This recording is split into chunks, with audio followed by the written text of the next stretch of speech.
To call this meeting 2023. If we could all stand for the Pledge of Allegiance. I pledge allegiance to the flag of the United States of America and to the republic for which it stands, one nation, under God, indivisible, with liberty and justice for all. If we could all remain standing for just a moment.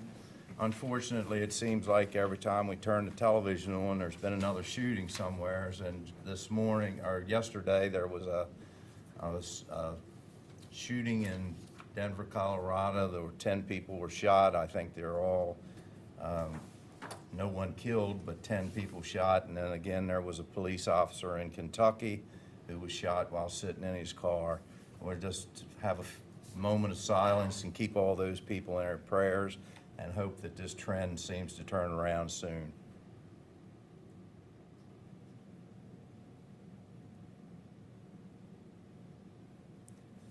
Thank you very much.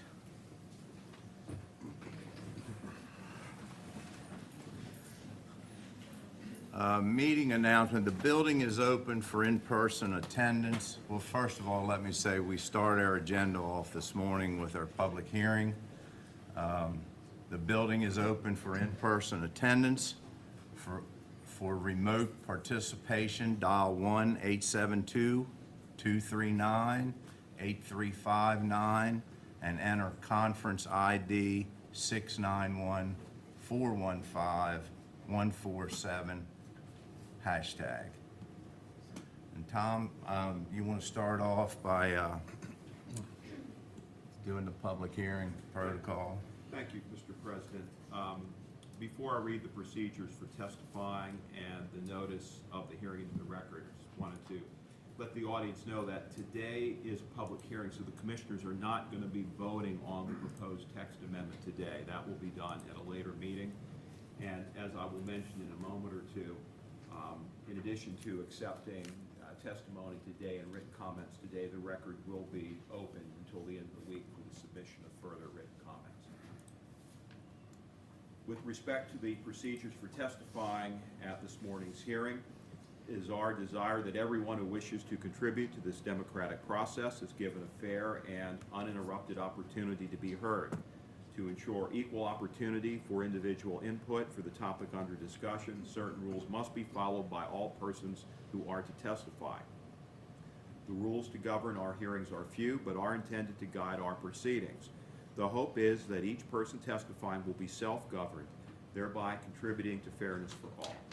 The chair will remind anyone who testifies when he or she has violated the rules of the proceeding. Rule number 1, please sign the testimony log if you desire to speak during the hearing. Rule 2, all speakers must identify themselves and use the area designated for purposes of testifying and will use the microphone. Rule 3, each person testifying will have 3 minutes for his or her remarks. If your remarks exceed that, you do have the option of providing written testimony, which will be accepted today and later this week. Rule 4, the chair will maintain order via voice commands. Rule 5, stick to the issues at hand. Written comments will be accepted until Friday, June 16, 2023 at 12 noon by the following methods: by email, kentcounty@kentgov.org, and by letter, the County Commissioners of Kent County, 400 High Street, Chestertown, Maryland 21620. So again, if your comments exceed 3 minutes, or you expect them to exceed 3 minutes, for the balance of your comments, you can submit those in writing. Tom, if I could say one thing, we're going to be here for a while today. We're going to let anybody that wants to speak obviously have an opportunity, as Tom pointed out. We already have quite a number of letters, and we intend on reading every one of them today. So everybody relax. We'll be here for a while, and then. Go ahead, Tom. I'm sorry. Every letter is considered part of the official record for this case. We'll be reading them aloud. Here is the official notice of the hearing for the record. This is Code Home Rule, Bill Number 2, 2023, introduced by Ronald H. Fithian, President of the Board of County Commissioners for Kent County, Maryland. An act to amend Chapter 222 zoning of the public local laws of Kent County, Maryland, also known as the Kent County Land Use Ordinance, in order to update Article 5 District Regulations, Section 11, Commercial District, Section 11.5, Density, Area, Height, Width, and Yard Requirements, by adding a new provision to regulate the height of industrial structures in general, and by adding a new provision to regulate the permitted height of industrial structures in the 301 corridor, to update Article 5 District Regulations, Section 14, Employment Center District, Section 14.5, Density, Height, Width, Bulk, and Fence Requirements, by adding a new provision to regulate the permitted height of industrial structures in the Route 301 corridor, to update Article 5 District Regulations, Section 15, Industrial District, Section 15.5, Density, Height, Width, and Fence Requirements, by adding a new provision to regulate the permitted height of industrial structures in the 301 corridor, and to update Article 11 Definitions, Section 2 Definitions, by adding a new definition for the Route 301 corridor inserted as item number 278.25. A hearing will be held on June 13th, 2023 at 10 a.m. in the Commissioners' Hearing Room, R. Clayton Mitchell Jr., Kent County Government Center, 400 High Street, Chestertown, Maryland.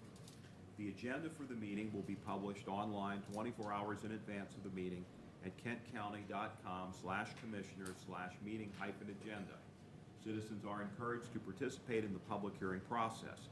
If you require communications assistance, please contact the County Commissioner's Office at 410-778-4600 and press 4, or visit Maryland Relay at mdrelay.org no later than on Friday, June 9, 2023. A complete copy of the proposed legislative bill is available in the Commissioner's Office, 400 High Street, Chestertown, Maryland, Monday through Friday from 8:30 a.m. to 4:30 p.m. and on the county's website at kentcounty.com/commissioners/draft-legislation. This is by order of the County Commissioners of Kent County, Maryland, by Saundra M. Blackiston, Clerk, and this was published in the Kent County News on May 25th, 2023, and again on June 1st, 2023. And Mr. President, as is customary, we generally start with our Planning Director, Mr. Mackey, just to do a brief presentation and an overview of the proposed legislation.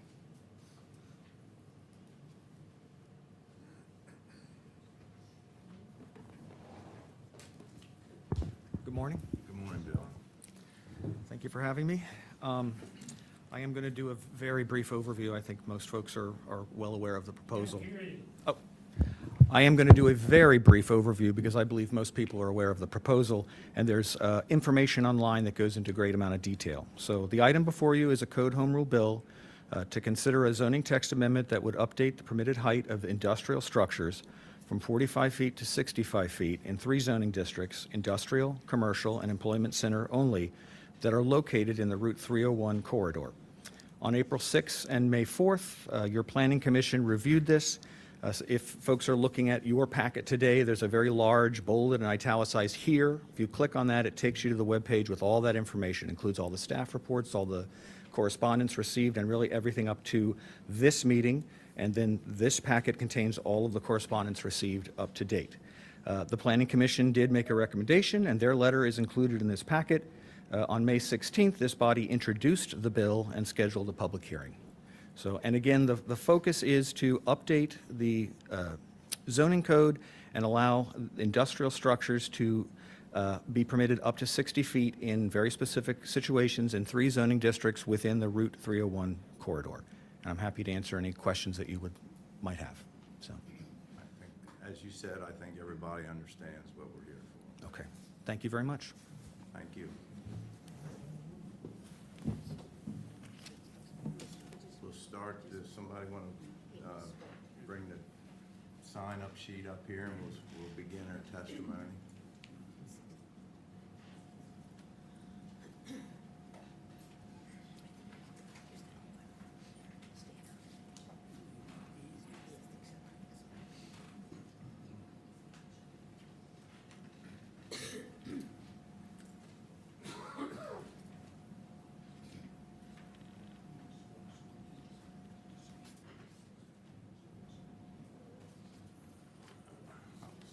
Ed Burkmeyer. We'll start off with Mr. Ed Burkmeyer.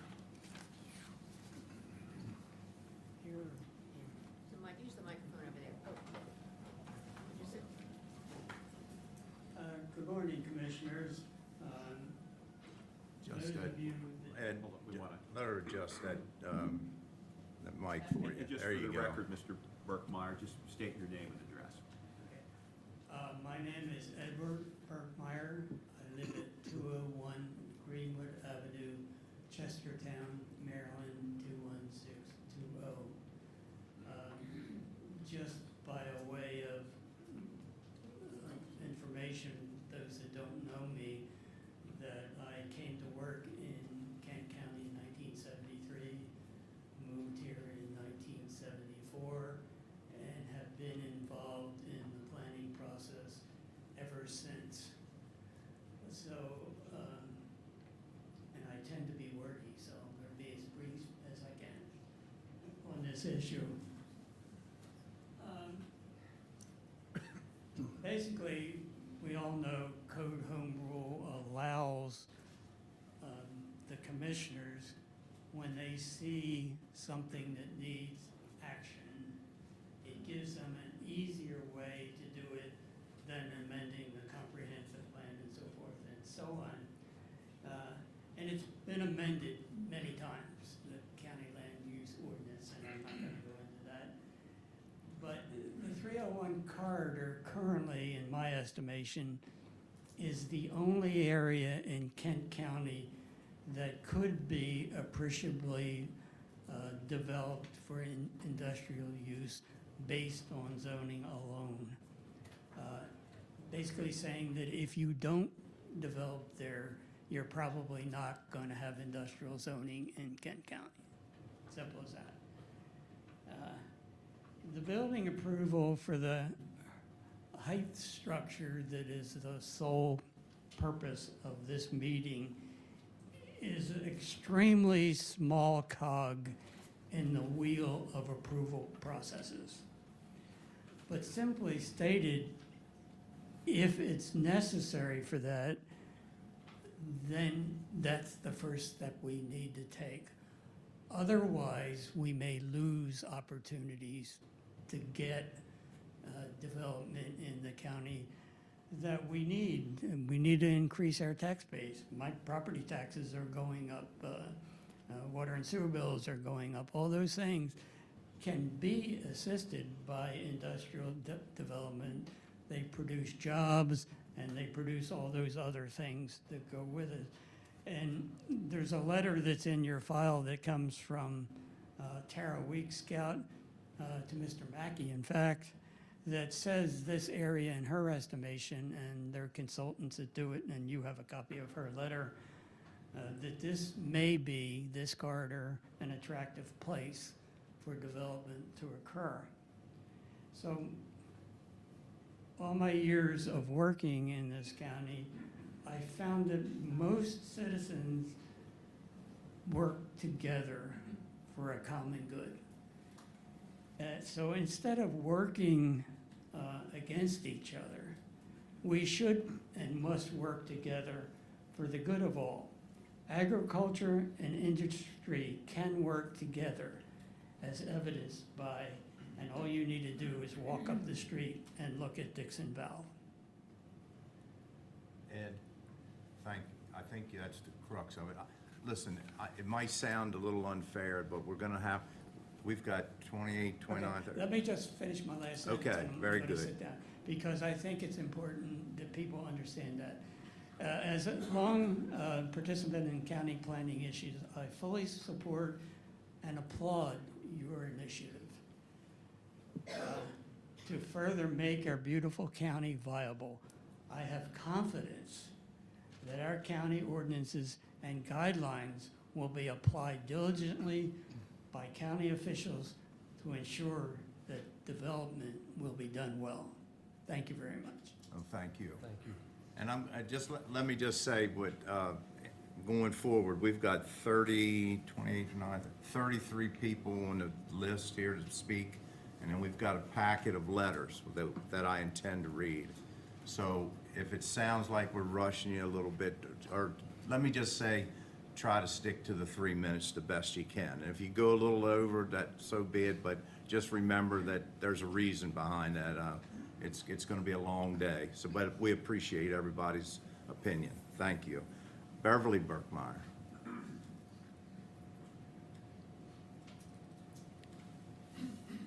Good morning, Beverly Burkmeyer, 201 Greenwood Avenue, Chestertown, Maryland, and I have lived in Chestertown for 49 years. And I appreciate the opportunity to share my comments. The area in question, 301 Carter, has been zoned for industrial development for years, and it seems to me that the change in height from 15 by 15 feet would perhaps eliminate one obstacle to potential development. And to me, it seems like a small change to make toward that end. I've lived here long enough that I've experienced the not in my backyard kind of an attitude. Every time something new comes up, we can't possibly support it because we have to support our farms. But it seems like we ought to be able to be, I think we're all united in appreciating our farming culture. It is what makes Kent County unique and beautiful. And we need to find ways that we can both protect the farmland and ensure a viable economy. So I'm therefore interested in seeing the county work to increase our tax base, attract new businesses that might bring young families with children to live here and attend our schools, and so therefore I do support the zoning text amendment that's before you today. Thank you. Thank you. Jamie Williams.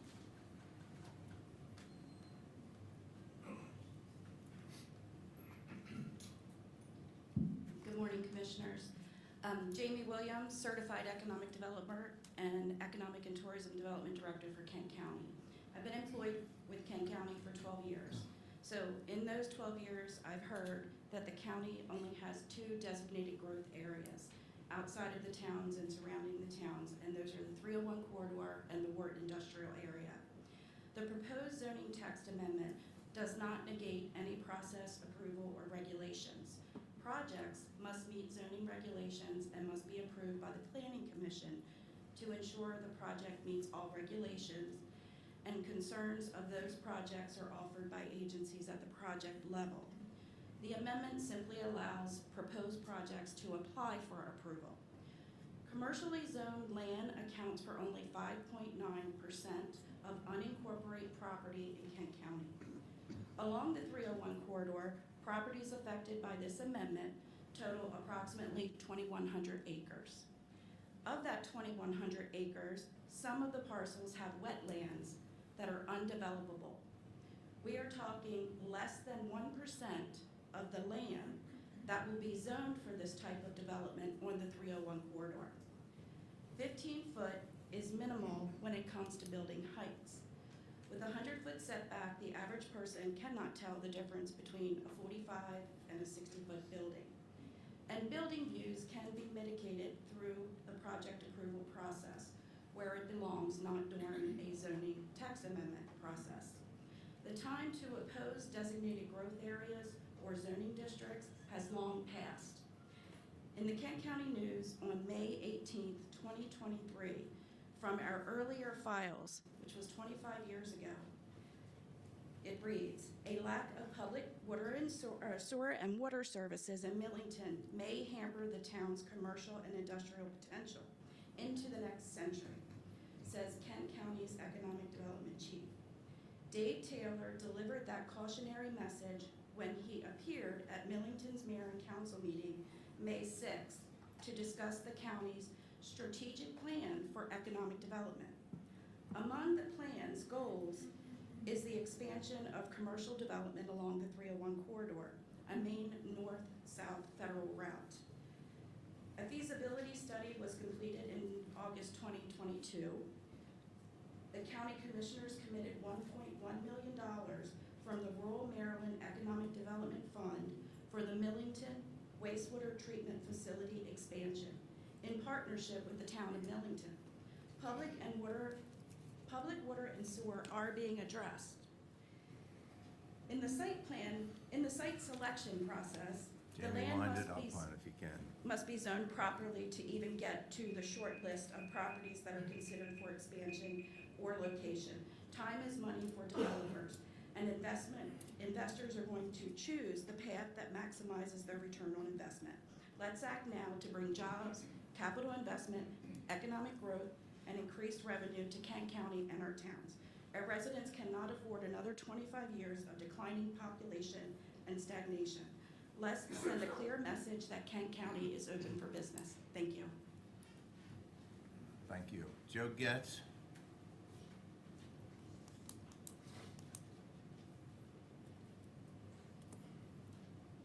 Good morning, President Fithian, Commissioners, Neighbors, and Price, Mr. Yeager, and staff. I appreciate this opportunity to speak today and testify.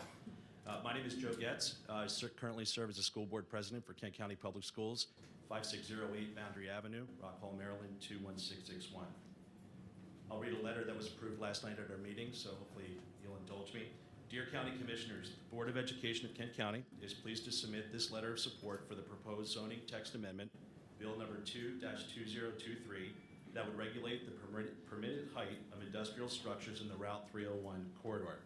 At its June 12, 2023 meeting, the Board of Education voted to support Bill number 2-2023 because the increased industrial structure capacity contemplated by the bill would create the opportunity for greater economic development in Kent County in a controlled manner within 2 designated growth areas. Since the Board of Education is funded in part by the County Commissioners of Kent County, the Board of Education hopes that the economic development opportunities created by the bill will strengthen Kent County's financial position and benefit all who are served by the county government. I will submit this to the email to go on the record, but I thank you for your time today. Thank you, sir. Christopher Kent?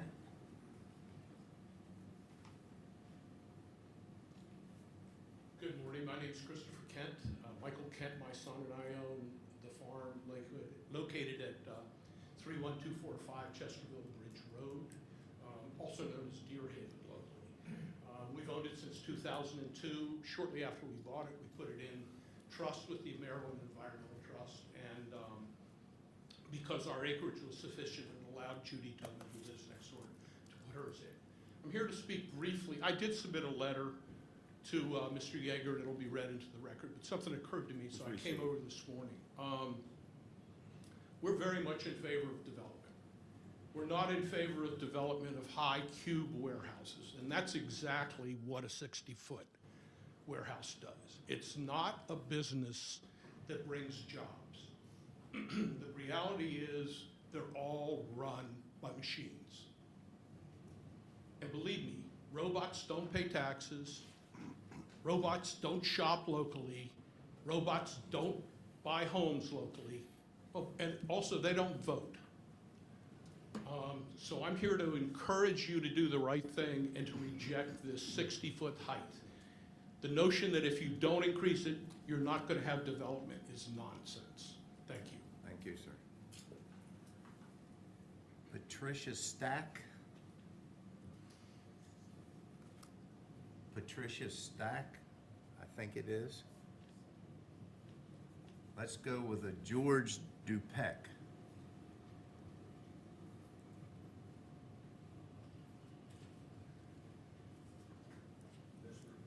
Mr. Fithian, County Commissioners, I appreciate the time to speak here. I want to echo the gentleman's sentiments about increasing it from 45 feet to 60 feet. I know from personal experience, my son is an industrial engineer, and the future of the warehouse is built with robots. That's what he designs, robots to run factories and warehouses. And as the gentleman said, we the people vote. The robots aren't. They're not going to pay taxes. They're not going to offer any benefits to this community. So I am against increasing the height from 45 feet to 60. And my address is 31838 River Park Road, Millington. Thank you. Paula Reeder, excuse me.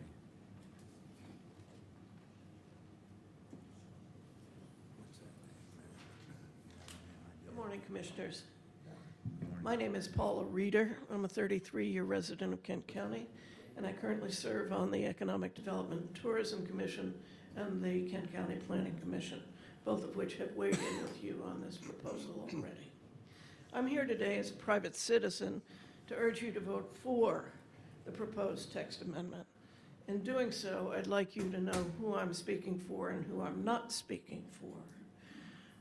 I'm not speaking for elitist opportunists and opponents of this amendment who have recovered more money than they paid for their Kent County agricultural land by selling tax-funded preservation easements to the state, who pay a pittance in property taxes and oppose virtually all county development proposals.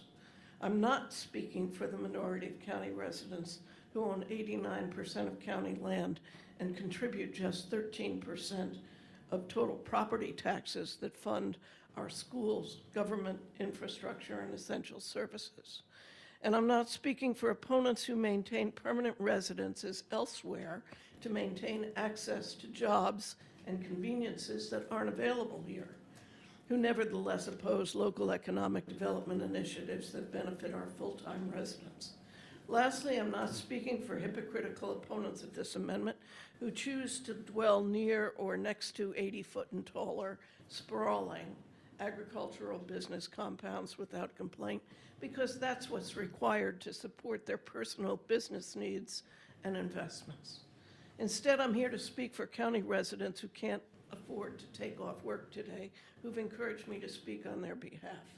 They include parents who send their children to our public schools, teachers, and school personnel who would welcome implementation of the Kirwan mandate.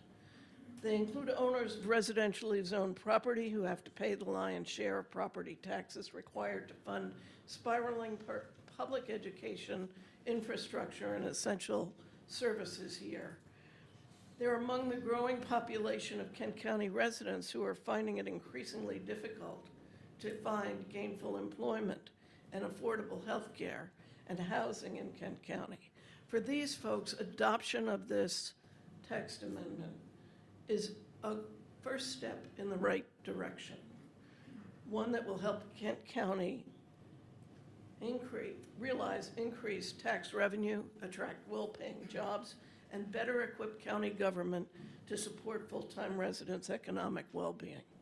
Adoption of this text amendment is necessary to allow for exterior building heights to house mechanical systems and equipments that are run by human beings and enable cost-effective, efficient warehouse and manufacturing operations.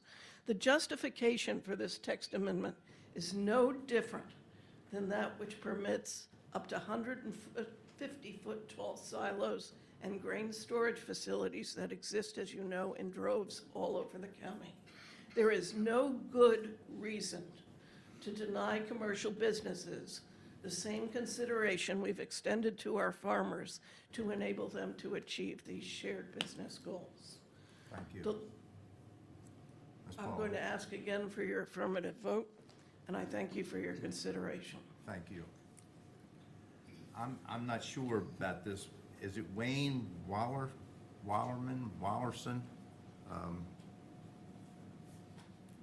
The writing's a little, Wayne, is that what you get? Wayne, W-A-Y-E-W-O-L-L-E-R-T-T-O-R. There was a couple gentlemen left here. Maybe that was one of them. Okay, Melinda Bookwalter is speaking on behalf of Janet Christensen Lewis. That's what it says on the paper here. Right, she has a letter. She does. So, If I'll be reading that, there's no sense reading it twice.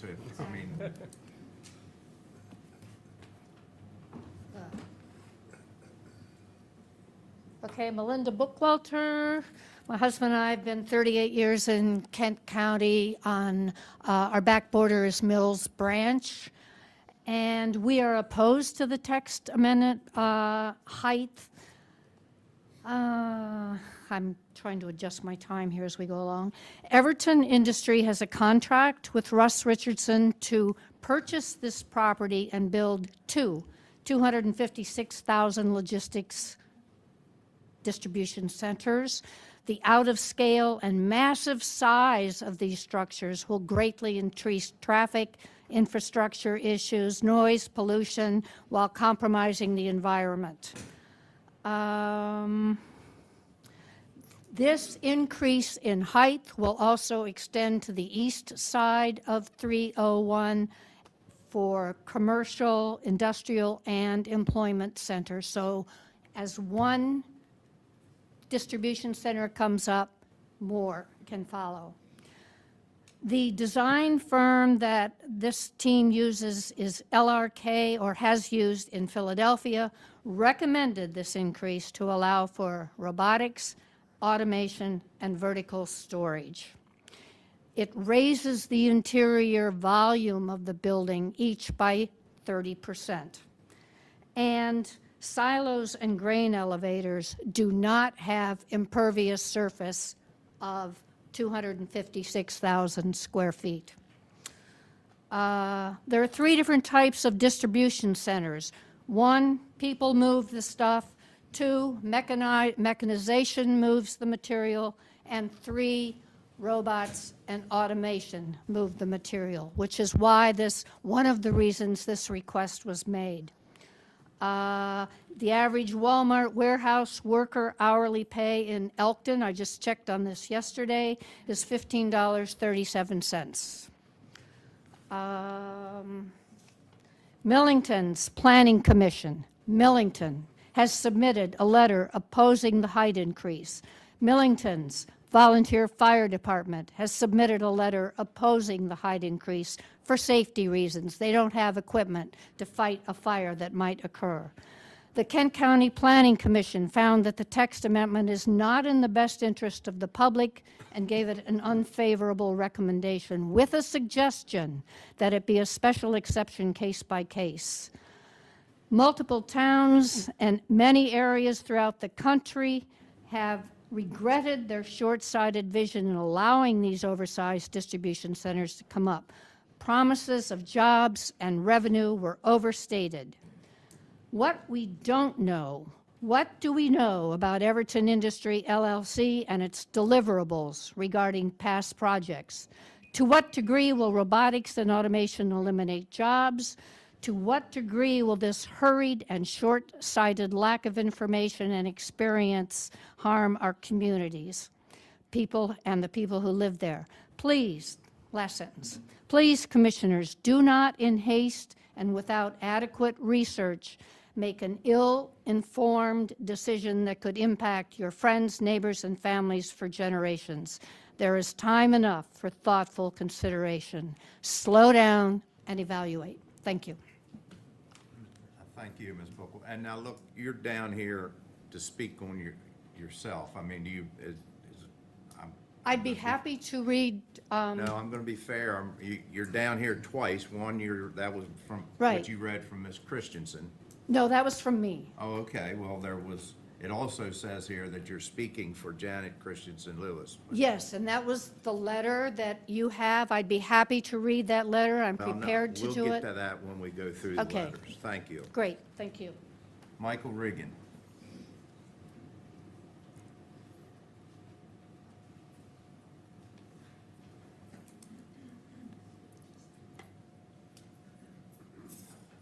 Hi, my name is Michael Riggin, 5571 Boundary Avenue, Rock Hall, Maryland.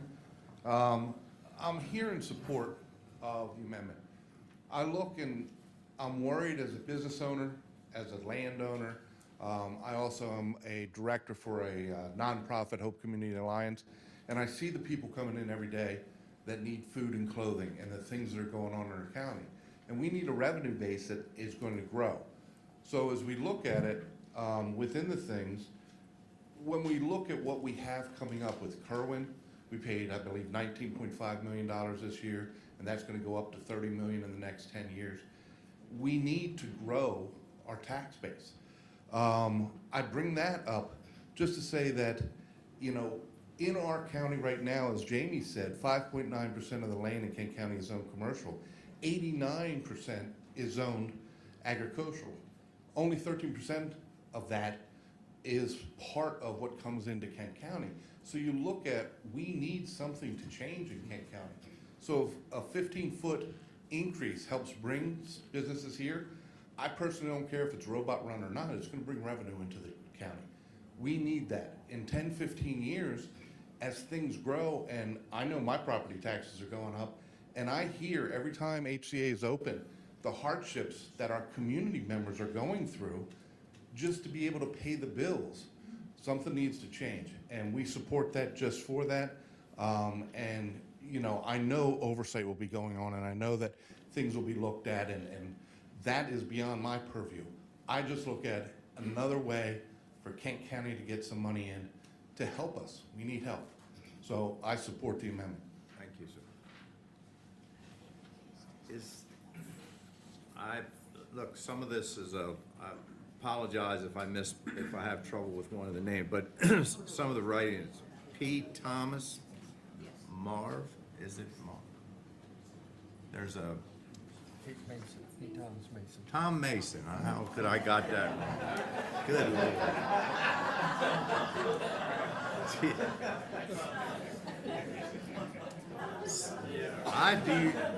The handwriting threw me, Tom. Good morning, Mr. Marv. Marv. P. Thomas Mason, 23991 Millitota Road, Chestertown, Maryland. Good morning, Commissioners. I'm here today to give strong support for Code Home Rule 2-2023 for increasing the current 45-foot height to 60 feet in the 301 business corridor. This change is necessary for responsible, balanced, productive growth in Kent County. It is consistent with our comprehensive plan. It is in character with Kent County as we are dotted with silos and grain legs that in most cases are higher than 60 feet. This part of Kent County has been said to be a growth area and zoned accordingly for over 50 years. There used to be a restaurant, gas station, and a truck stop. Now there's nothing. We are blessed to have a dual-lane highway that is becoming a major north-south route on the eastern edge of our county. Let's utilize it to our advantage. To those who have a home or land near 301 and do not like the text change, in all due respect, you did not do your homework before you purchased or built.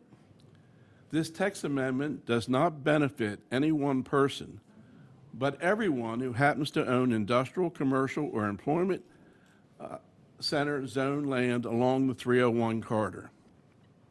In all due respect to the Planning Commission, there is a direct public need to the majority of Kent Countyans, as it will demonstrate we are not a can't and prevent county as presented by one vocal, not in my backyard group. Our property taxes are going up this year and will only go higher as we face Kerwin and increasing costs for everything.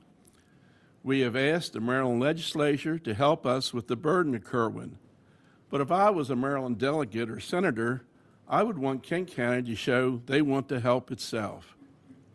I believe passing this text amendment demonstrates positive effort on Kent's part. I would also caution to not even considering adding this as a special exception, as that only adds more red tape and delays, which is what the can't and prevent people desire. I would hope you demonstrate your belief in Kent County and the majority of its citizens, and all three commissioners give an unanimous yes vote to this text amendment. Thank you. Thank you, Tom. I apologize again for couldn't read your name right. That's the worst that happens. We're in good shape. Yeah, we are. Elliot Harwood. Good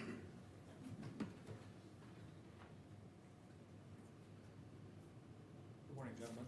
Good morning, sir. My name is Elliot Harwood. I live in Chestertown at 214 North Queen Street.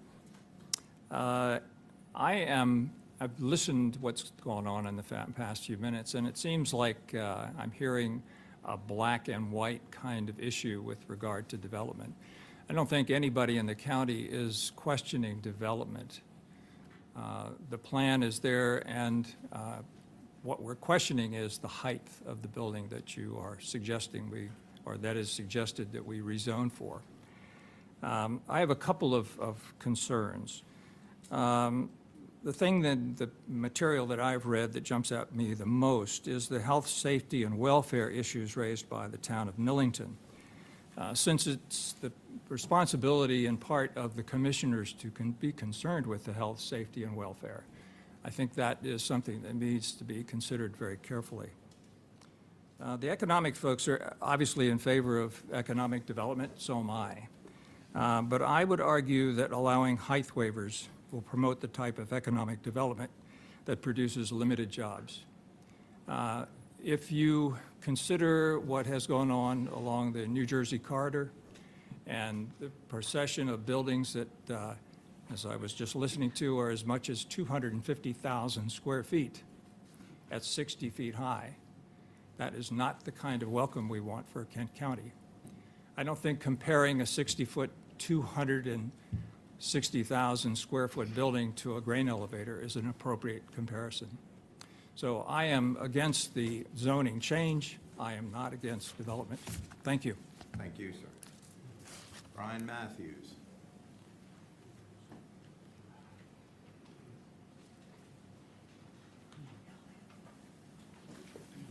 Good morning. My name's Brian Matthews. I'm Executive Director of Kent Forward, and I live at 13900 Swantown Creek Road in Galena.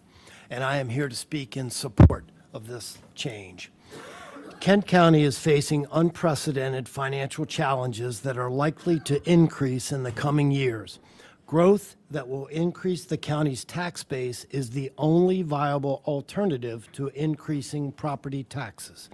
Finding ways to attract businesses, create jobs, and increase tax revenues is critical. Few can dispute that Kent County desperately needs balanced growth. Growth means change, and change can be hard. There is no doubt we will continue to engage in debate about how and where it should happen. However, as we have seen, the opportunities for Kent County are not limitless. Decision makers in Kent County need to support business-friendly legislation, and this is an opportunity to do so.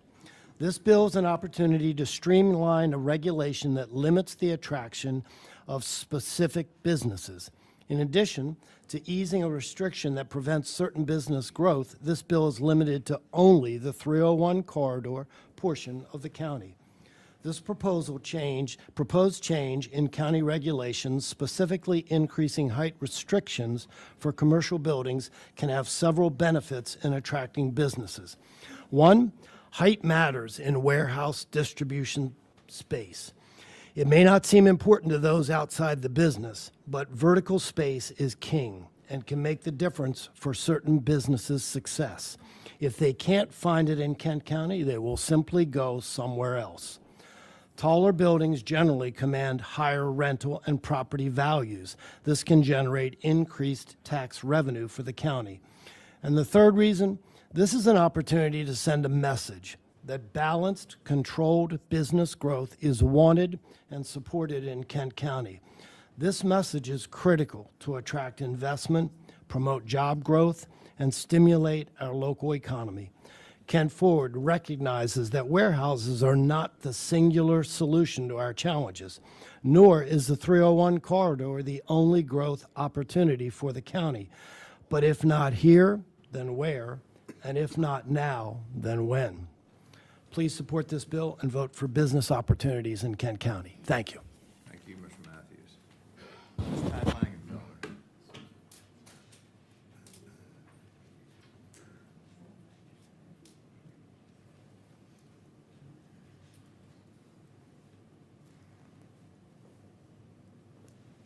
Good morning. Good morning. My name is Pat Langenfelder. I live at Grandview Farm, 11974 Black Station Road in Kennedyville. As written, this zoning text amendment will increase the height of the buildings to 60 feet by right. I would suggest to you that rather than by right, any building above 45 feet be a special exception up to the 60 feet. This creates more county control over each individual project as they come before the Planning Commission by placing conditions that must be met before a project is approved. These conditions can include things like knowing the exact use of the building, require the facade to reflect Kent County, require increased setbacks or mitigation plans to limit the impact of the large impervious surfaces to the Chester River in Millington, require a afforestation plan, determine the hours of operation, require a fire plan, and perhaps even include paying into a fund to help purchase the equipment and training for local fire departments. And very important, have a traffic study and traffic plan that's accurate to what this particular building, as each one is brought forward, what kind of impact they will have on local roads and air quality. So I don't think it's unreasonable to ask a developer to meet these conditions before giving permission to develop his project. I realize that this list of suggested conditions is a lot to consider and may require a relook at the zoning text amendment that's before you. And since the comprehensive rezoning process is still ongoing, it would be prudent to include this major change within the context of the rezoning update, giving you more time to do research about the impact of these warehouses and ways to mitigate or eliminate the problems.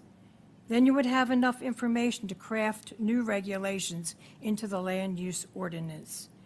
For these reasons, I urge you to vote no. Thank you. Thank you. Mr. Dick Story.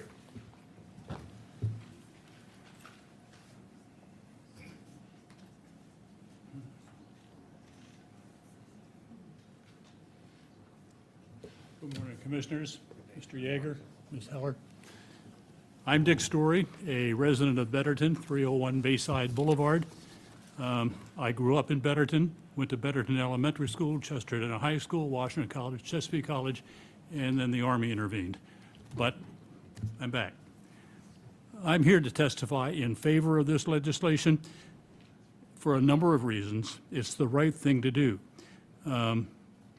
Part of my career was 32 years in economic development. I headed up the programs in Carroll County, Baltimore County, and Howard County before coming to my senses, retiring, and coming home to Betterton. When a company, one takeaway that I have from that experience is when a company makes a decision on staying in Kent County and expanding, or leaving Kent County, or coming to as a new, one of the takeaways is they're looking for the path of least resistance. They're looking for sites that have the infrastructure, water and sewer, zoning, that's why we're here, transportation access, and workforce issues. Keep in mind that we may not be taxing robots, but people will be working in these warehouses, and the building itself will generate a significant tax base, which we need. The more of these questions that we can answer ahead of time, the better we'll be positioned to face the competition for those new investments. Companies will not wait by saying, well, all we have to do is rezone it to meet your height and other requirements. They will go on the path of least resistance and find some other place. Changing the height limit will open us up to more opportunities in areas already identified for growth and development.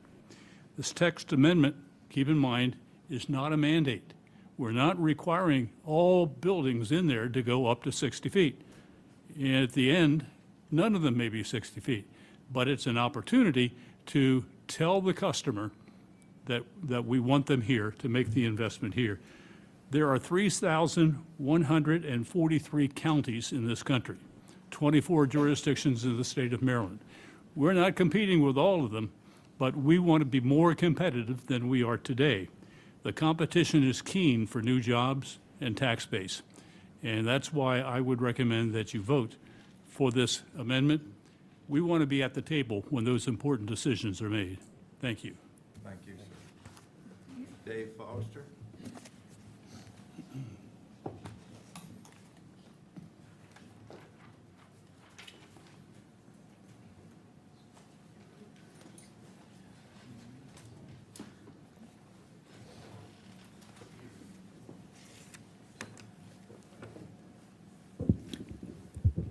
Good morning, and thank you for the opportunity to speak on this important issue. I believe that I'm David Foster, Mayor of Chestertown, 25-year resident of Chestertown. I live at 17 Byford Court.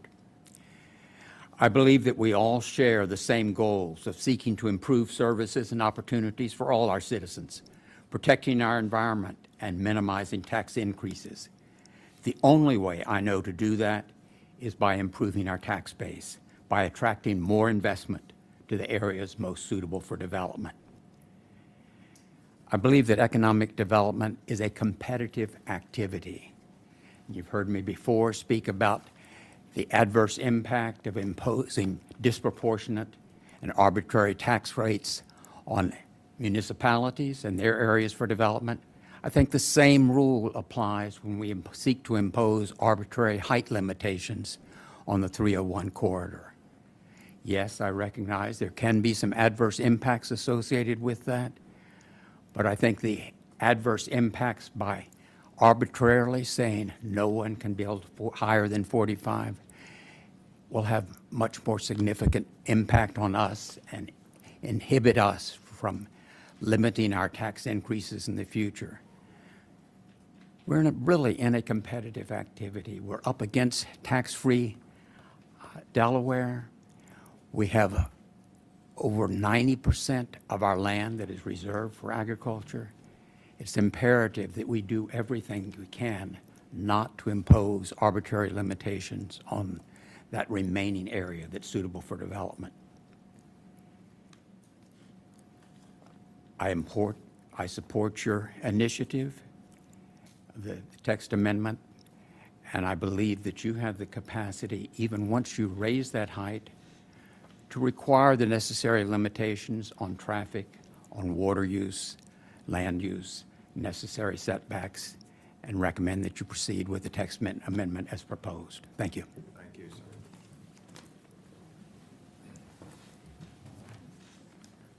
Alan Durham.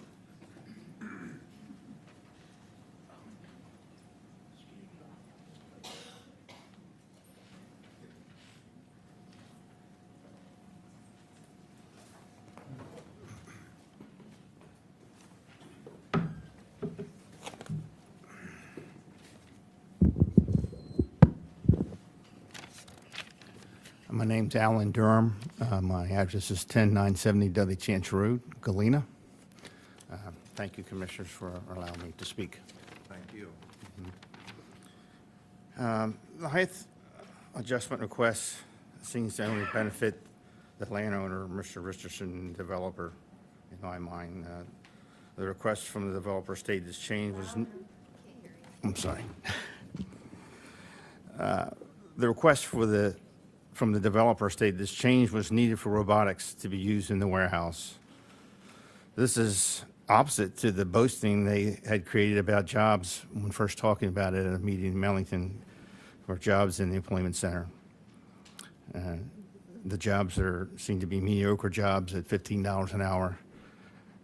Supposedly, I like to see you support a family on that one. Anyway, there's many types of robotics. On average, one robot replaces 7 people per MIT educational website. Some warehouses are fully automated with only a few people. So this is more than being about the height adjustment for just these 2 warehouses, of course. It's about a change that will set the allowable standard for all future warehouses and buildings. Mr. Richardson has already stated that when these 2 warehouses are completed, he'd like to have 2 more on the east side of 301. These warehouses are unsightly enough at 45 feet. Most, and I repeat most, of the pictures provided to you by the Director of Planning and Zoning show 60-foot brick buildings with windows and fancy trim work. That is not what I have witnessed as warehouses. I fear that this proposal height adjustment will only draw more warehouses along the 301 corridor, not just these 2. The Kent County Planning Commission has sent you an unfavorable recommendation concerning this zoning text amendment.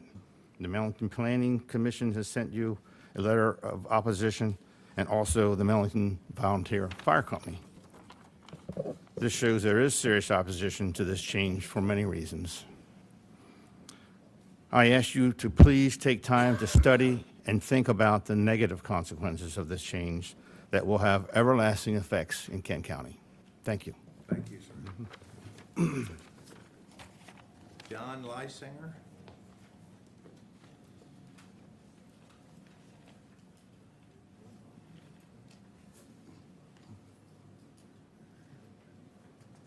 Good morning, John.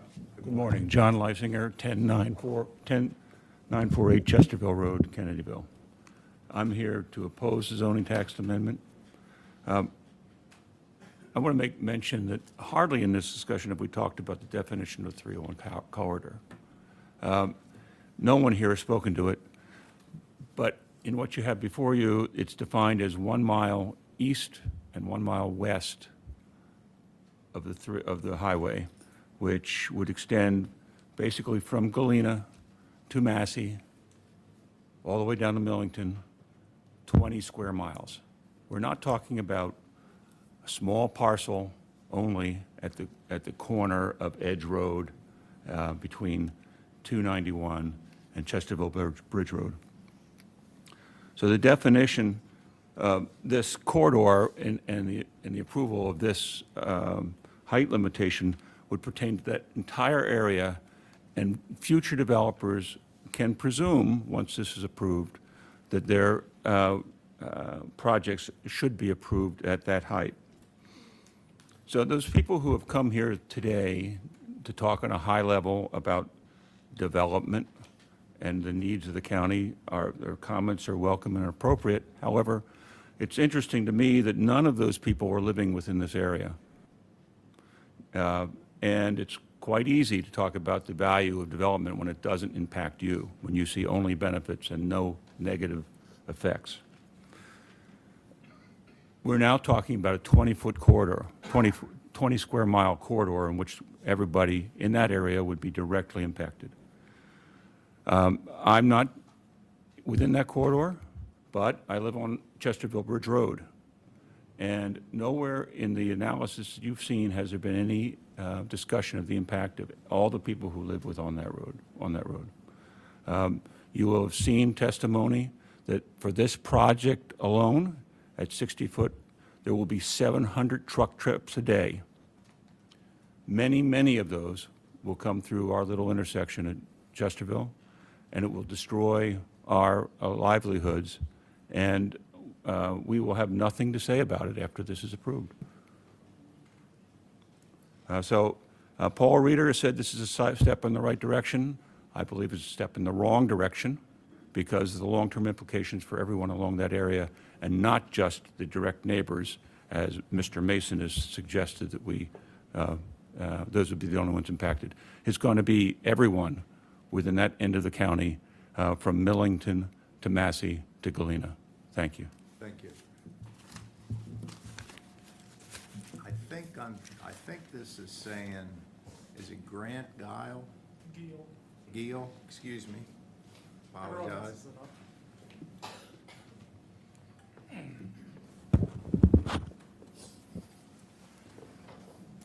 Thank you, Mr. Commissioners. My name is Grant Giel. I'm speaking on behalf of the Kent Conservation Preservation Alliance.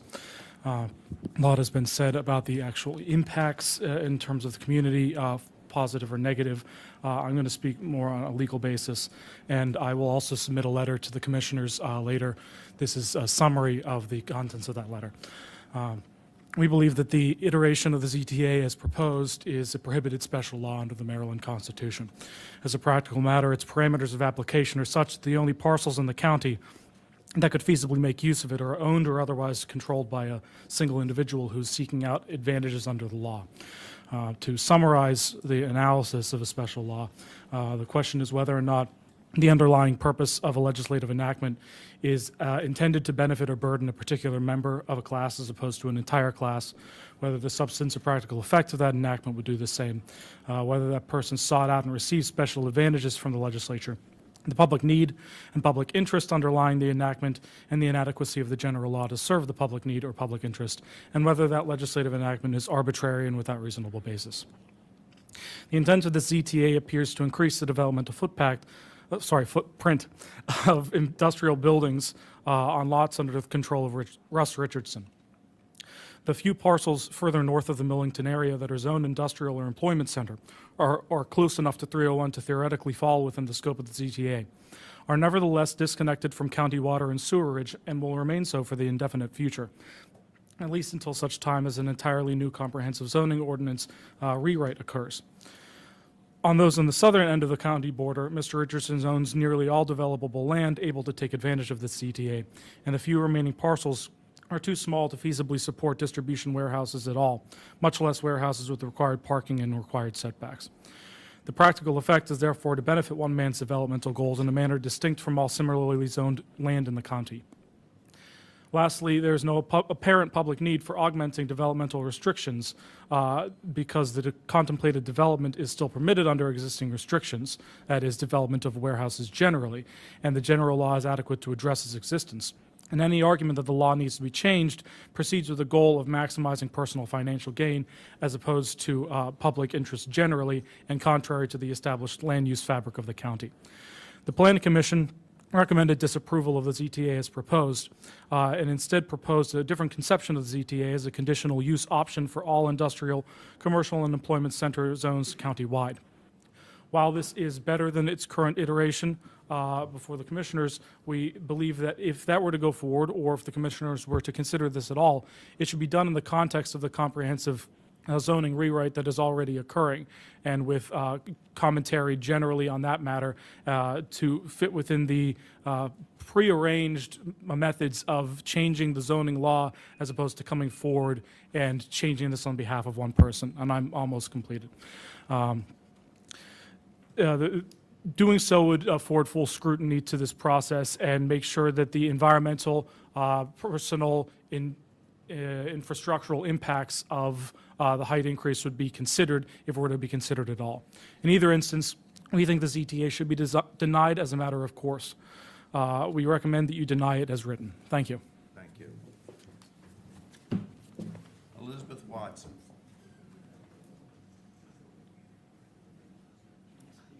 Elizabeth Watson. What? We have someone on the line, but she physically signed the testimony. We want to go with Let's- what you let's- signed, and then we'll take the calls. Let me go through the list, and then we'll take care of the ones online. Thank you. Wayne Gilchrist.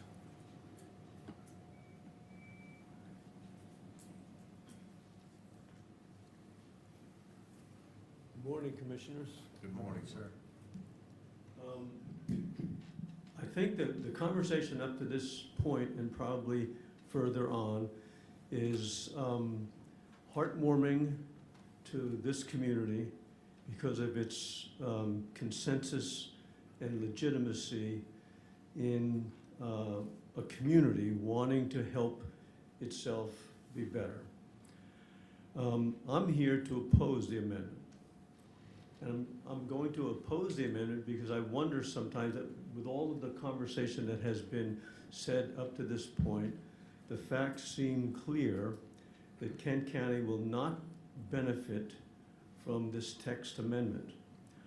But rather than go into the detail of all of the facts on both sides of the issue, my emphasis here today is on what is the best driver for economic viability in Kent County. Albert, when you were in high school, around that time, Kent County High School built a house from start to finish.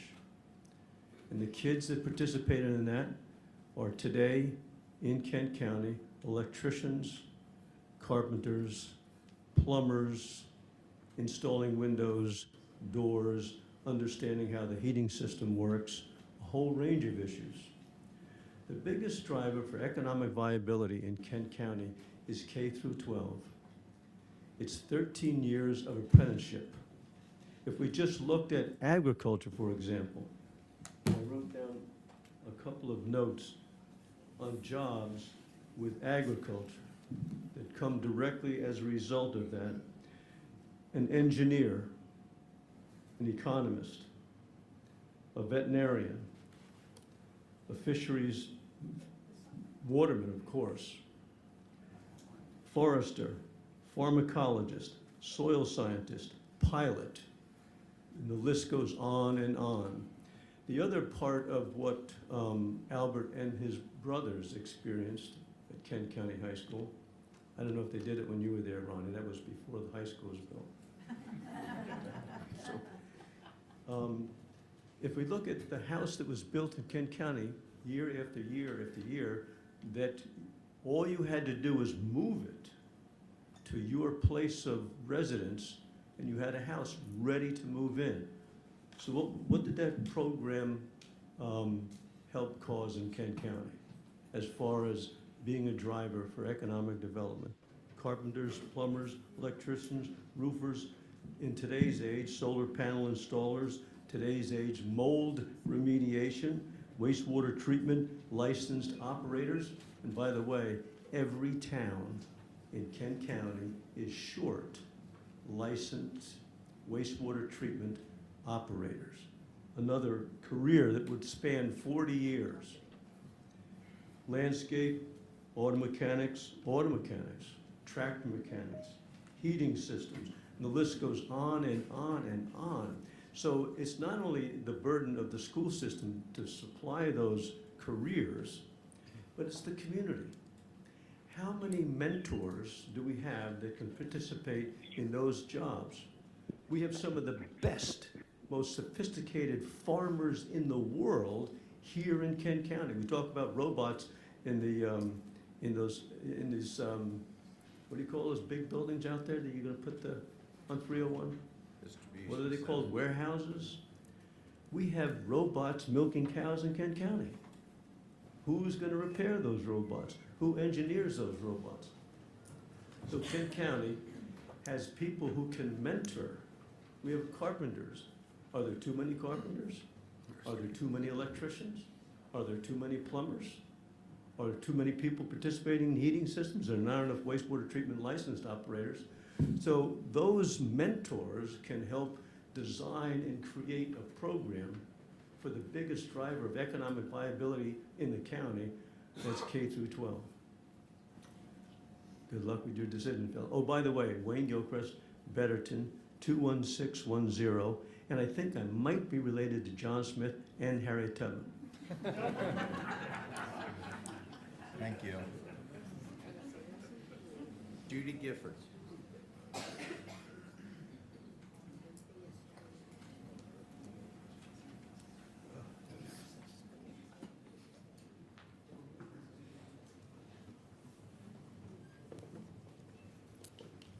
Good morning. My name is Judy Gifford, 12246 Locust Grove Road, Kennedyville, Maryland, 21645. Proud owner of the robot that's milking my cows, and also one of the elite farmers Ms. Reeder referred to.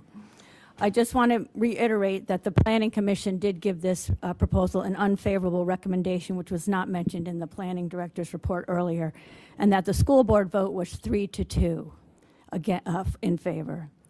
So let's be clear about today's discussion. The question to be discussed is ultimately decided by the county commissioners is whether there is a public need to increase the current zoning height restriction to 65 feet, I guess, for the benefit of Russ Richardson, as he is the only one who owns the property in the 301 corridor that is connected to county water and sewer. And by the way, already has a 45-foot project concept in the review process, so it's not this or 60 feet or nothing. He's already interested in a 45-foot warehouse. The request is speculation, as there is no actual proposal for a 65-foot development. Thus, we cannot even estimate the amount of additional revenue that would be generated from the height increase. As the height increase will change the cubic feet but not the square footprint, there may actually be no increase in revenue at all, depending on how taxes are calculated. And so no increase in revenue, no public need. Since there is no actual project, there has also been no traffic study. We have not been informed as to whether a taller building will result in more tractor-trailer traffic and thus more damage to our roads. There's been no study to see which revenue from such an imaginary building will be greater, than the cost to the county of repairing and maintaining roads, or less? Because the county's liabilities may be greater than the revenue, there's certainly no public need. The 45-foot height limit is not arbitrary, Mr. Foster. It was set because that is the greatest height that can be adequately screened. Once again, because there is no site plan, we have no idea what the setback would be or what other actions will be taken to mitigate the impact on families who live in the vicinity. It is very likely that the property values of the homes in the area will be reduced in addition to increase in traffic and noise. There's no public need to put a 60-foot warehouse across the street from families.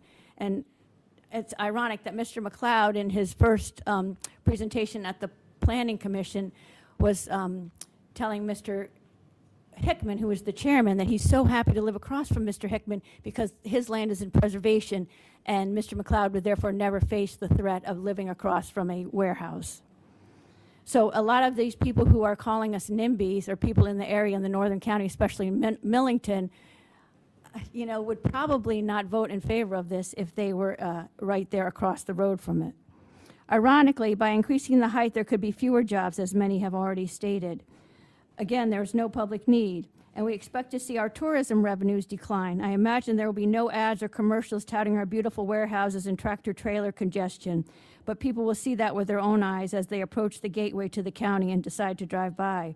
Since warehouses do not generate a multiplier effect, there are no dollars from the existence of the building that will return to the county in the form of jobs or purchase of supplies and services. A taller building will not add revenue. In comparison, and we've talked about this earlier, the poultry industry, for example, has a multiplier of $14 because of the wages, supplies, and other businesses it supports. A warehouse is one of the worst developments when it comes to expense to revenue per acre ratio, and increasing the height will not fix that. Therefore, there is no public need. By approving this zoning text amendment, the county commissioners will be setting a very bad precedent. Going forward, Mr. Richardson will likely go to the county commissioners to get relief or special treatment on any zoning restriction that he thinks he should not apply to him. By setting up a parallel approval process for requests that the Planning Commission determines is not in the public interest is a very dubious path to take. And planning development should not be governed by hope and faith, as people have said. We need to make sure that we have rules, regulations, and a plan in place to set that forward. The process has revealed many flaws in the county's decision-making process. Neither the Economic Development Department nor the Planning Department has done or hired someone to conduct an economic impact study or an environmental impact study to determine the long-term liabilities, including what will happen when these warehouses are abandoned in the future, or if they will even be occupied in the first place. If we want to be successful and prosperous in the long term, we need to collect facts and learn from mistakes of others. The executive director of Harford County is a prime person that you could call because he was elected in order to put in a moratorium, and you could learn from their mistakes. Operating from fear that developers will run away if we tax them too much or increase the Forest Conservation Act or require them to be considerate of our citizens is short-sighted. We have a valuable resource in our undeveloped land, and if we are to pave it over, we should be compensated well and aware of the liabilities. Ignorance is no protection against consequences, and there's no public need to support this zoning text amendment. All we are asking is that you follow the law, do your homework, and do due diligence to find out the cons as well as the pros before you throw Millington and the rest of the country and rest of the county under the bus that we know this development disaster will bring, and all for a mere $230,000. Thank you. Thank you. Mr. Tom Timberman.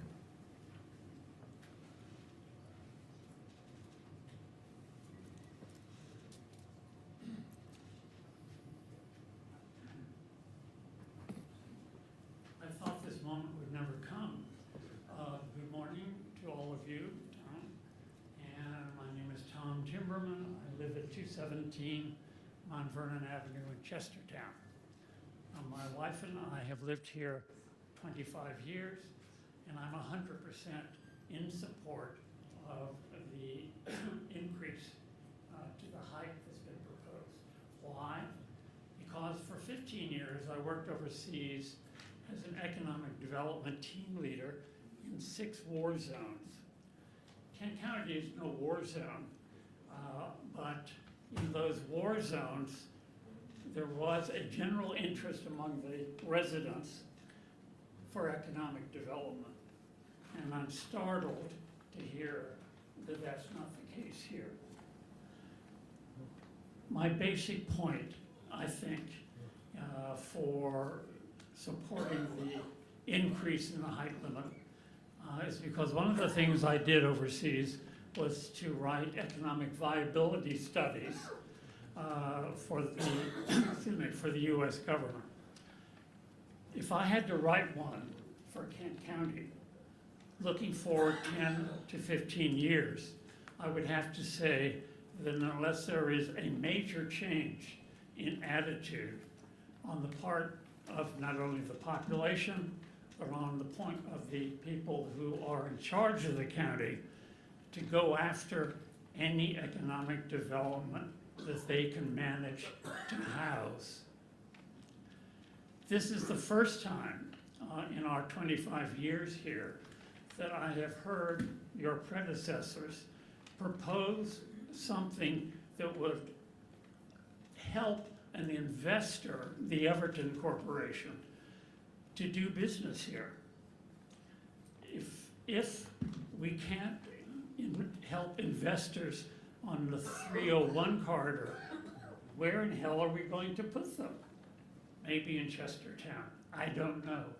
But let me just tell you, with declining revenues, with declining population, with an aging population at near 50, which puts us among the highest in the state and the highest in the United States, a public school system that is going to require millions of dollars we don't have yet. It all comes down to one thing. If you want to make Kent County viable into the next century, something has got to change. Thank you very much. Thank you. Chip McLeod.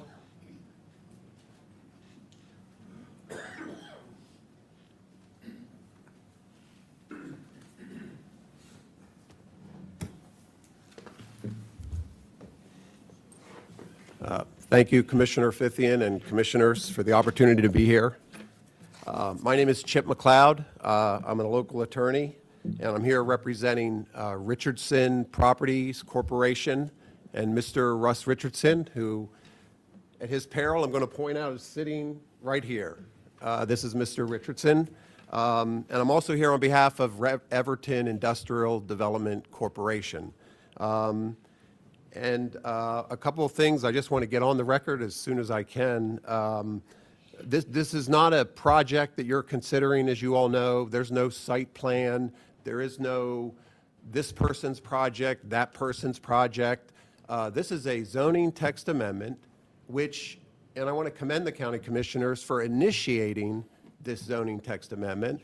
In fact, I want to begin by quoting from County Commissioner Resolution 2023-02, and I want to read one of the recitals that says, whereas the Board of County Commissioners finds that amending the permitted height, excuse me, let me back up. That's a good one, I'll get to it. Let me back up. Whereas the 2018 Comprehensive Plan specifically identifies as one of its highest priorities that, and I quote, through its economic development planning and land use implementation measures, like zoning, the county will support flexibility in an expanded area of employment center and industrial zoning in general to support commercial and mixed-use development. Then you go on to say, whereas the board finds that amending the permitted height of industrial structures in certain zoning districts for those properties located along the 301 corridor addresses the public need to provide for economic development through the aforementioned tool of land use implementation measures by expanding zoning district flexibility in employment center and industrial zoning in general. Okay, that's the county commissioner resolution that was sent to your planning commission, who went through their process to consider it and made a recommendation. I want to start by saying this. I was in Connecticut this weekend. And if you've ever driven from Kent County to Connecticut or back, you know what that's like. And I wasn't happier when yesterday we got to Cecil County. And then I was even happier when we got back to Kent County, because if any of you have ever driven from here to Connecticut or New York, you know what I'm talking about. And I couldn't wait to get home to this place, because I live here too, raised a family here. And I got to say this, it is amazing that I'm in this room when I see, and I hope I get a little more time, when I hear the name of Dave Taylor, former Economic Development Director, and Dick Story is here, who I think wrote one of Kent County's economic development plans one day. And then I see in the back Jim Gatto. I was the county administrator in Kent County 25 years ago, as some of you may or may not know, when we talked a lot about where development should go in Kent County. And we talked about the 301 corridor. And when that bypass was built, we thought, okay, that even makes more sense. It all makes so much sense. So we're here to support this text amendment. And I want to put this in, and we do support the definition of the 301 corridor. That's an important part of this text amendment. You have a lot of county plans and documents that say the 301 corridor. It's never really been defined. This is important to define that corridor and then what happens within that corridor. And that's certainly up to you all. I got to make one comment about the recommendation from your Planning Commission and the comments that have been made about the town. And I'm going to be very polite, but I can't describe it as any other than this. It is mind-boggling that the Planning Commission came to a conclusion that although the request that you all asked them to consider this text amendment, although the request is consistent with the comprehensive plan and Maryland critical area law, the Planning Commission does not find a public need. And then they go on to say something. And then they say it does not specifically outweigh the detriments to the public. I sat through every Planning Commission hearing. I sat through it all. I never heard a discussion or any findings of fact by your Planning Commission about the detriments about any of this. We heard a lot about Kent County this and, none of that. So I don't know what's really going on when your Planning Commission and then the town, this is in your comprehensive plan. This land has been zoned this way for 25 years. So thank you all for bringing it to this point. This has been a great public hearing, and you've received some really fantastic testimony. Thank you for your time. Thank you. And I would waive the reading of the letter that we submitted because I know it's long. So I appreciate it if you're going to do that, but you don't have to read it into the record. Thank you, sir. Joe Howard, is it?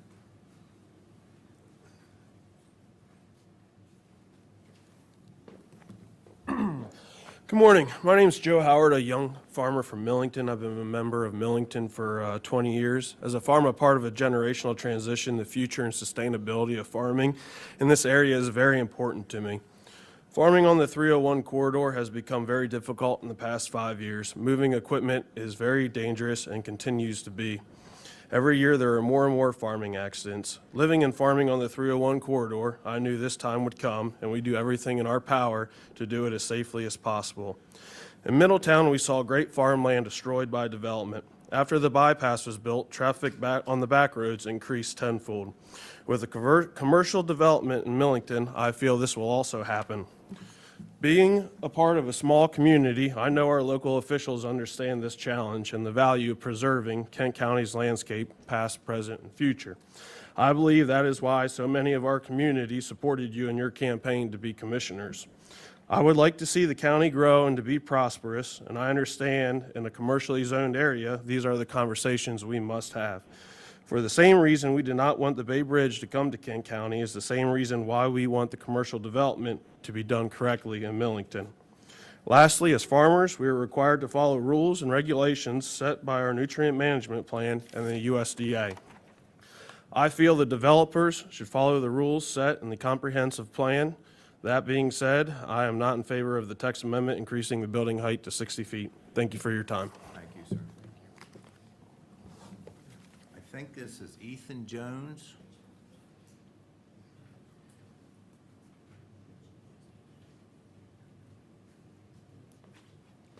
Good morning. Ethan Jones. I live on 32595 Spear Road. My family has a dairy farm in Massey. We farm all up and down this corridor that we're talking about.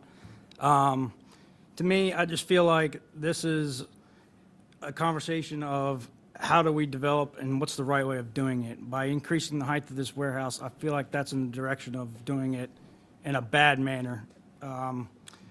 You can look all over the place up north and see areas that it just ran away on communities. And the reason we like living here, as most of us I think would agree, is our landscape. By changing this, I feel like we're in threat of losing that. And me being 30 years old, I'd like to keep that landscape intact for future generations of hopefully a farm that I still have at some point in time. Thank you. Thank you. John Carroll, Mayor of Galena.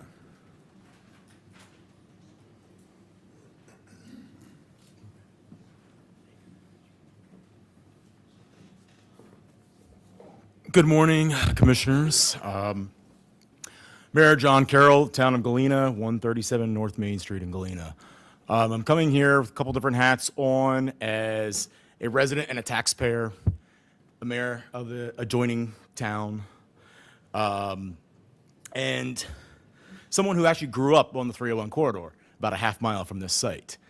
And in my 40 years here on Earth, as former Commissioner Mason said, we used to have 2 restaurants, 2 gas stations, and a truck stop right through there. And I watched that growing up all go away. My whole life, I remember hearing that the 301 corridor is going to be our economic development incubator and our growth area. I look at this as, I understand the concerns everybody has. I do get that.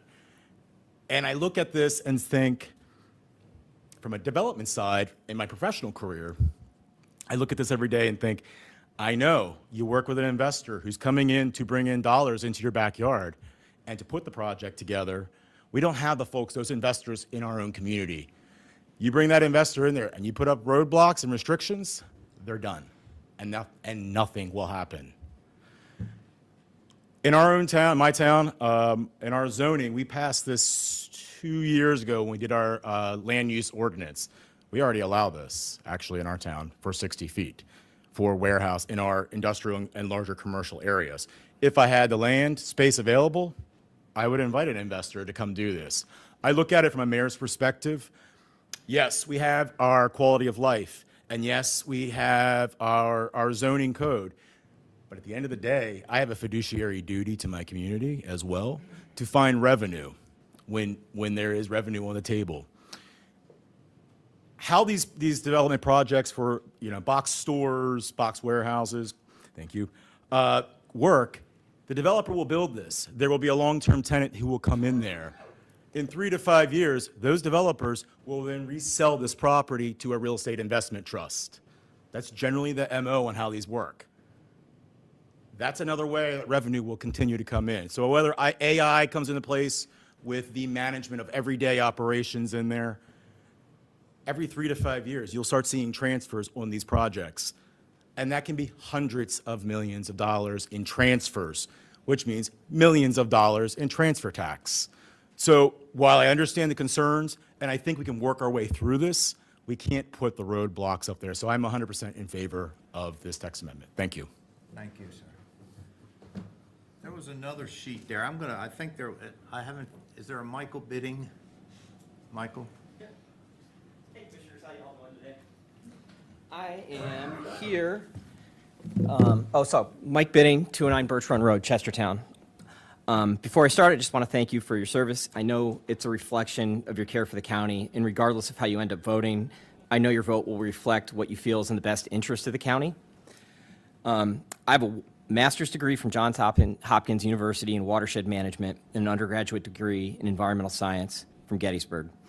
I've worked in sustainable development for the entirety of my professional career, and I feel that I'm uniquely positioned to speak to some of the concerns that the community has surrounding the proposed text amendment, as well as the overall environmental impact that a project such as this would entail. I love Kent County for the same reasons the opposition does. The sense of community I've experienced here is unparalleled and one of the main reasons I'm raising my 3 children here. Currently, we have a stagnant population. Our population right now is within about 1,000 people, as it was in 1900. Our poverty rate right now is 3 times the rate of Queen Anne's County. To me, that's an indication that intentional adjustments need to be made. What we're faced with is a difficult situation. Schools are facing a mandate that will require a significant amount of funding over the next 10 years. In order to fund that, the commissioners and the planning director are tasked with figuring out how. We do not currently have that funding without raising taxes significantly on our current tax base, as well as potentially losing a number of services that we currently enjoy. There's a pattern in the narrative of dissent that skews towards conspiracy and conjecture. We see this presented in the form of well-structured opinion pieces that sprinkle in various methods of misinformation and conspiracy to back up their opinions with baseless accusations. The rhetorical style chosen is calculated, conspiratorial, petty, immature, misleading, and purposely divisive. To me, this situation represents not a threat, but an opportunity. How can we move forward and have a viable community that accounts not just for aesthetic appeal, but for a functioning community? Development can be done in a sustainable way, maintaining the qualities that we love about our place without sacrificing the basic needs of our county. Kent County has the opportunity to become a model for managed and sustainable growth. We just have to be intentional with how that's implemented. I think the dialogue is important and a necessary step in the process. And this is really an argument over the first step in the development process. Multiple steps are still required in order for the approval to occur.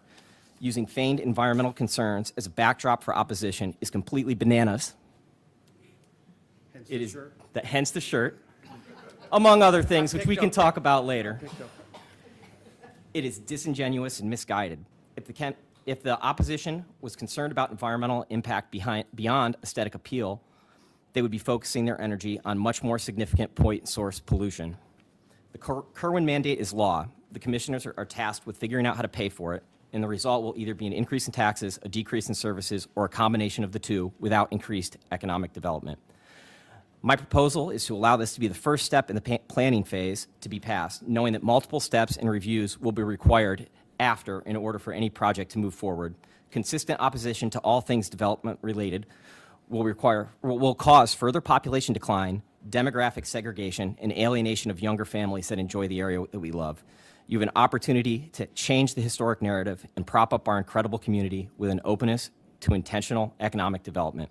I hope that the needs of the entire county are considered when you make this difficult decision, and I thank you for your time. I am for this amendment. Thank you. I think Owen Bailey.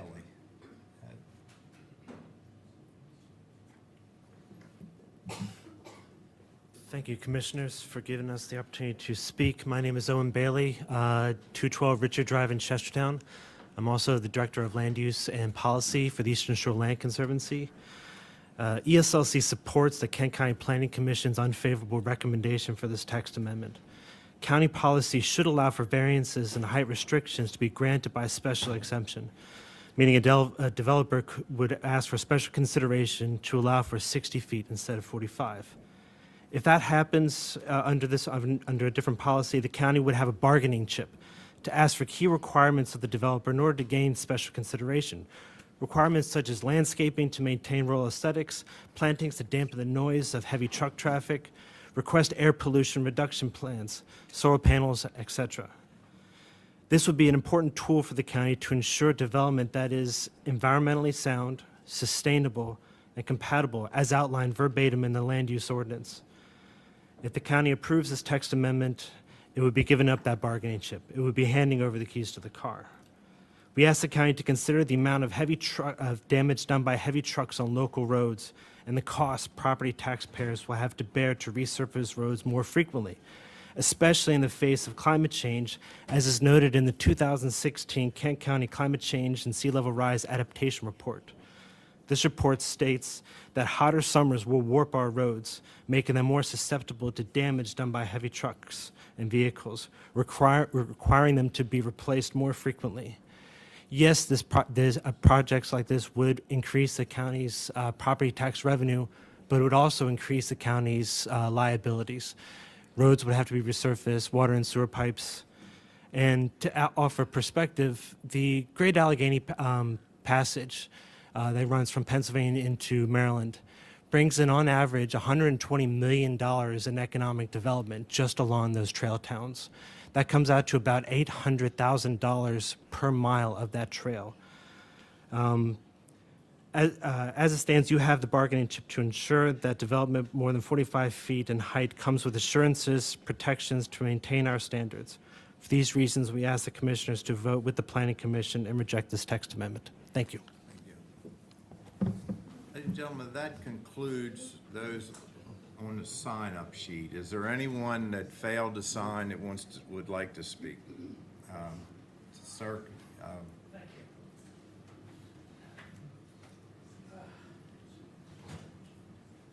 Not quite familiar on the process here, as this is my first meeting, so thank you for letting me speak for a moment. You're welcome.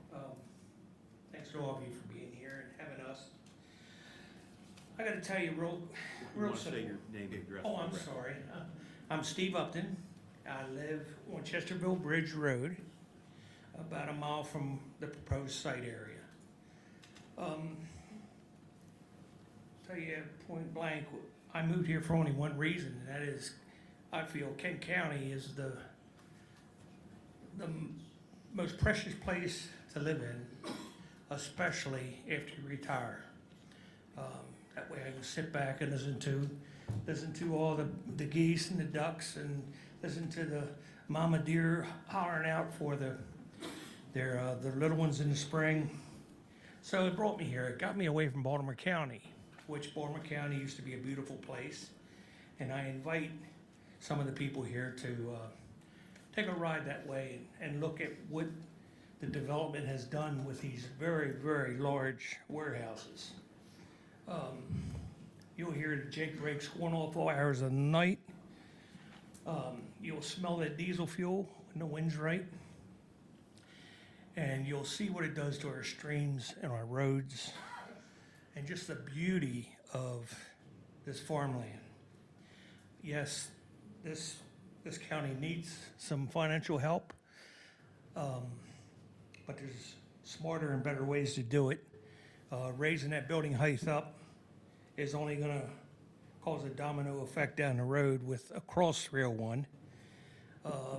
That way they'll say, well, they did it on this side of the road, so now we're going to go for it on this side of the road. Next thing you know, you got a middle town on steroids, or a Hunt Valley, or right down through the Edgewood area now, or Bel Air area, and you'll see what I mean.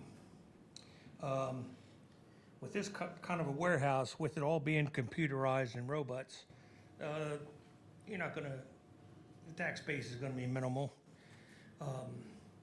It's going to make every one of us have to pay more in taxes. Who's going to pay for those roads and an upgrade of the sewer systems and the police and fire departments? We are, the people. And right now, on a fixed income, I can't afford the taxes I'm paying right now. So it's going to chase us out, some of us.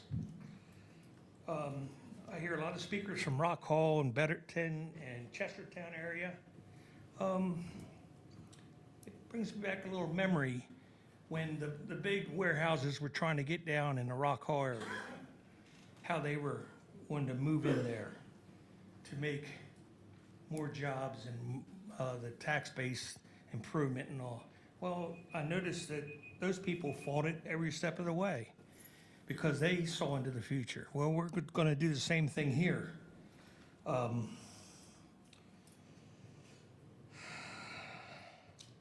Excuse me here. I just scribbled stuff down as I was standing here listening.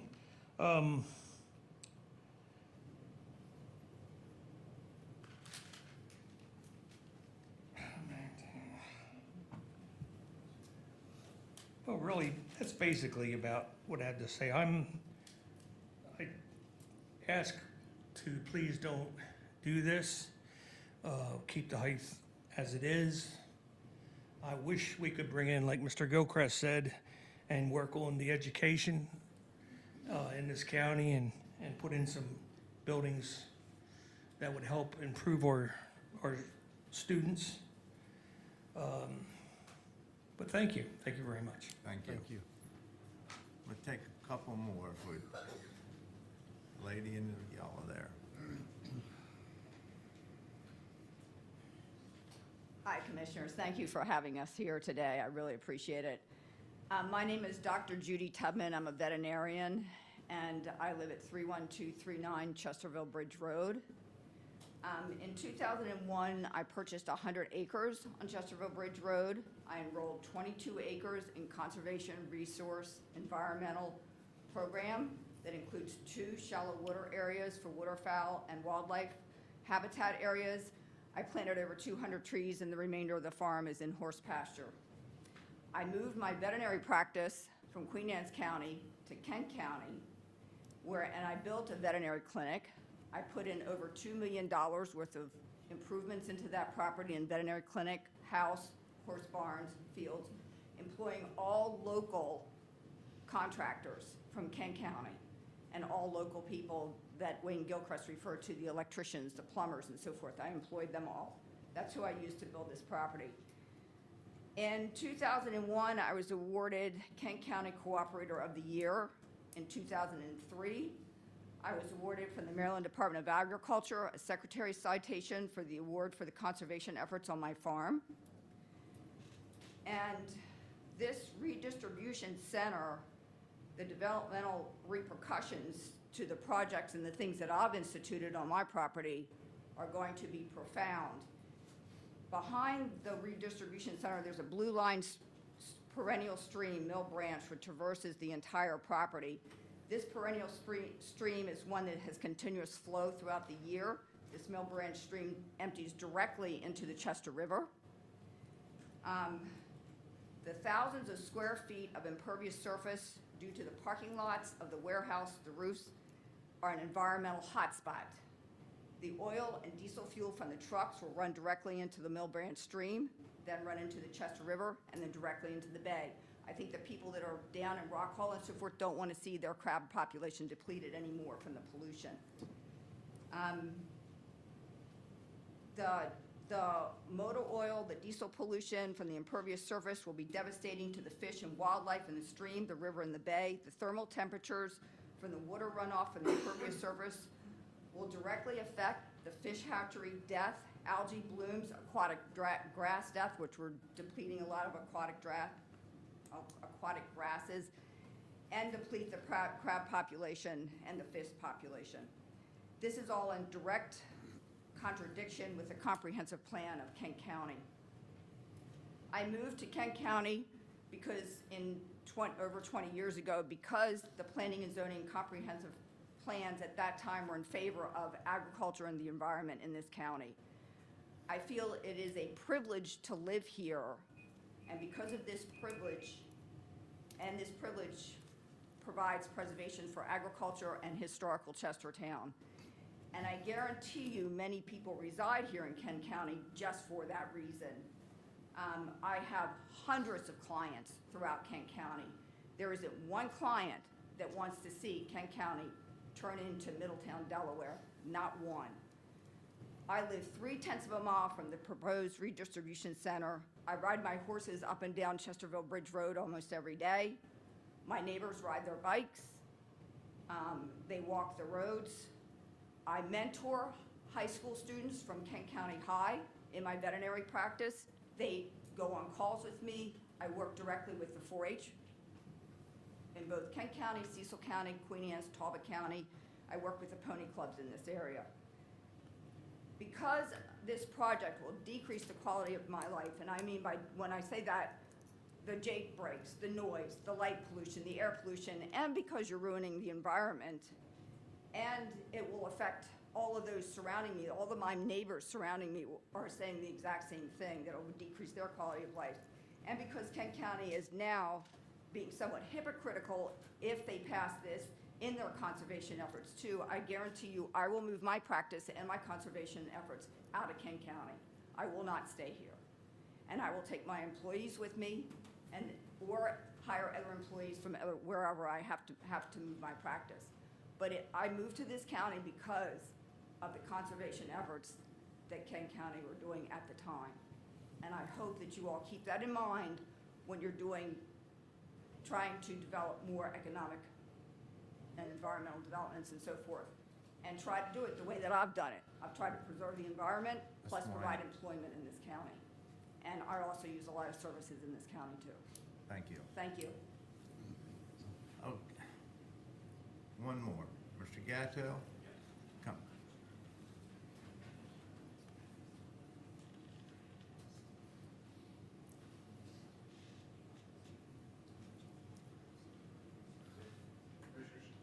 I'd like to give you a little background of how this came about, because I'm probably the only person around here old enough to do that.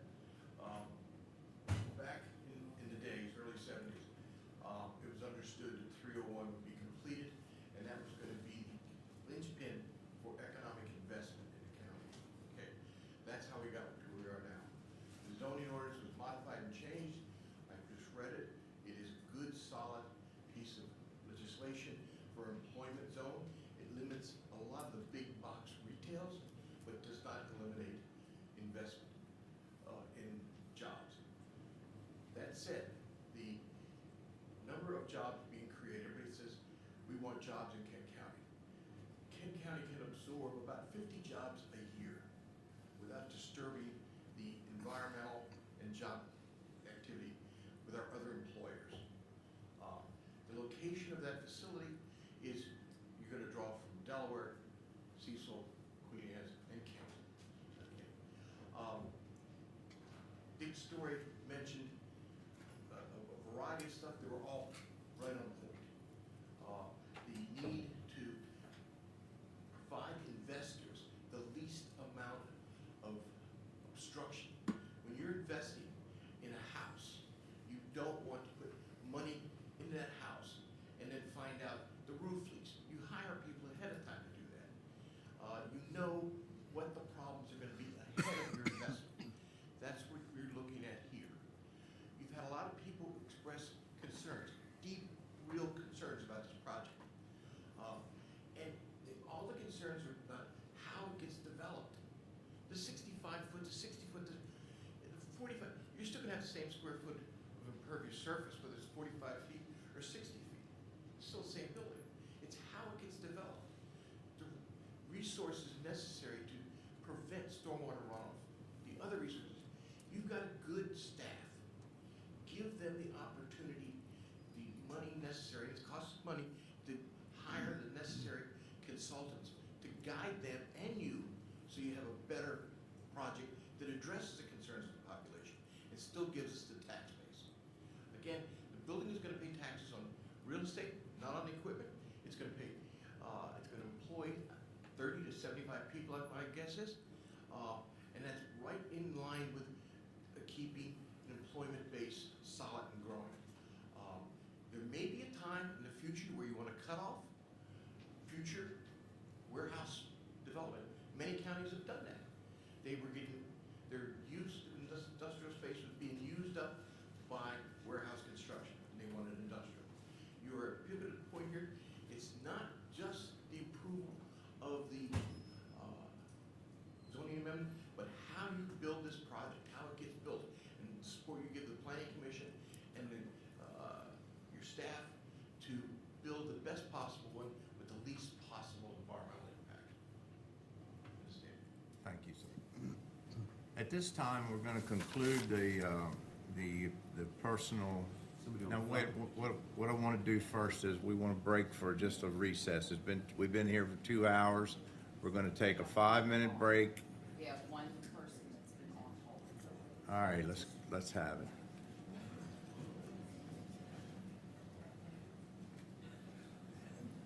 We got a commissioners on hold too.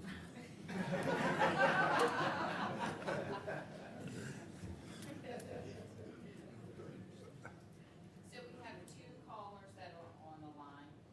One, the first caller has the last four digits of 7960. If they would like to unmute their phone at this time and offer comment regarding Code of Home Rule 2-2023.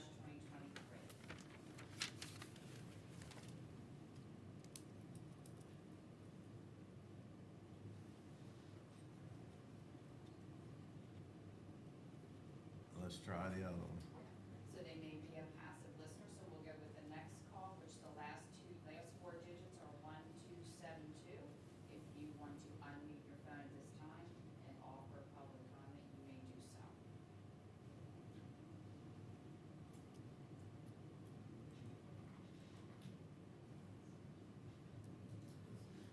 just had 2 listeners. Where we're going to go from here, we're going to take a short recess, and then we're going to dive into the written testimony. I'm going to try to go through it. The ones that I see the names that may have already spoken in person, we're going to set them aside. But if there's some additional ones, I'm going to read them into the record. We want everybody to be heard. Before we break, I do want to say this. Obviously, there's a bunch of differences of opinions in here today, but what a professional group you were today, and we as commissioners appreciate that immensely. We've been through. I've been here long enough to have been through some public hearings that weren't just as professionally done, but everybody was polite, and for that, we as commissioners thank you all.